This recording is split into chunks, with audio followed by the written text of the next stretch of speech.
then the coach got it wrong. I think Maresca is inexperienced in terms of managing a game. Uh, Fielding they are players.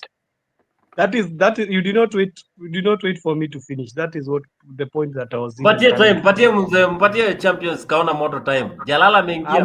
Nilikuwa tu nataka kumalizia hiyo point lakini Kelona akanikata. Nilikuwa nataka kusema there is no way you'll become a coach and you don't know how to field your team when you have a red card. That is where it shows you are a real coach.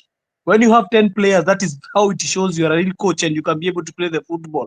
But as True. long as you cannot Kelong, be able to play unakumbuka the hata football and Temali you have Patie 10 time, players, coach patie time. Patie time wa bante hiyo team. saa zile Okay. ikioneshana uko na 10 players is for example we have been having a coach like tusiseme ati tuko ligi kubwa, tuseme like Kenya we got red cards but you see what the coach did even without knowing the players in Kenya huyo